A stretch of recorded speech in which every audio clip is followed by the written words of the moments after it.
This is TWiT. The regular Dell XPS 13 still exists as a clamshell that, doesn't bend all the way back and is not a tablet convertible 2-in-1. This is the first XPS 13 that kind of takes in the 360-degree hinge. It's the yoga-esque design where you can, put the screen on the back, use it as a tablet, all that type of stuff.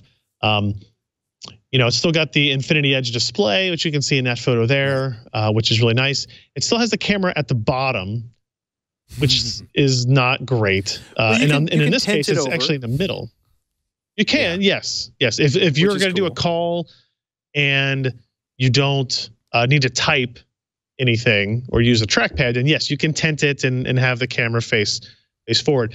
But it is in the middle, so it's a little bit better than just off to the side this way. And also the two lenses in there, one of them is the IR camera used for depth sensing, used for Windows Hello, which Ken, who did the review, was actually really impressed with.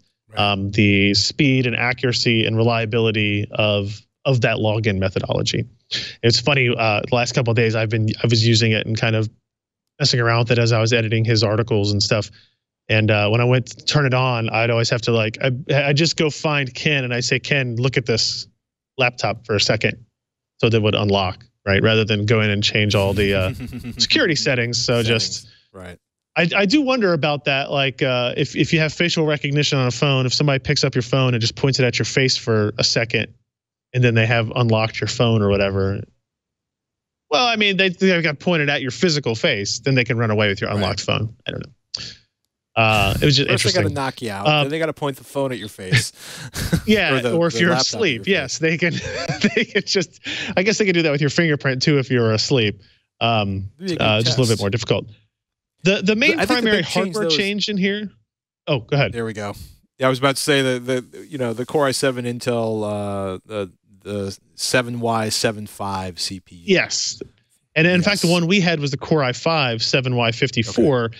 And despite the Core i7 naming scheme, they're Core M parts. They're the 4.5 watt TDP Y series CPUs. So they are significantly lower power and thus lower performance over extended work, extended utilization methodologies, right? So, I think this is a part where the base clock speed is incredibly low, but the burst clock speed is incredibly high.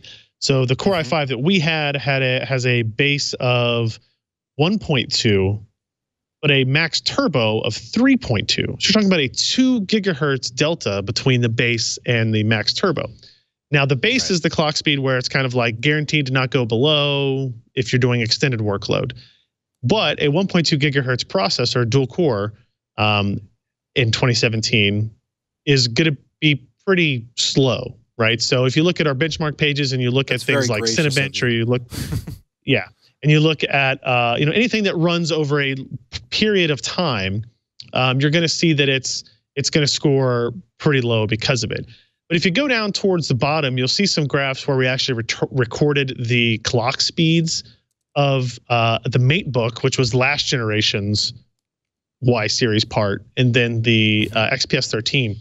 And what you'll see is if you compare the blue graph to the orange graph, the orange graph spends more time at its base clock speed at the lower speeds than the blue. And I think this is running PC Mark. Is that right? And yeah, so this is running a PC Mark benchmark run. Now, you can see that the orange spikes up to 3.5 gigahertz, whereas the blue, if you go up a little bit, only spikes up to 2.5. Maybe a little bit 2.6 or 7 or so in a couple of rare cases.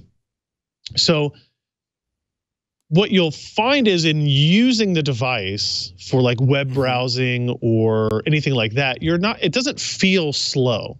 It doesn't perform slowly because those are very bursty workloads where you touch the screen and scroll, but then pause, and then the clock speed goes back down. The whole idea behind this and speed shift and all that and getting to the higher clock speed quicker is that you want lower average thermals so that you can make the device thinner, you can run at lower voltages, you don't have to worry about cooling as much.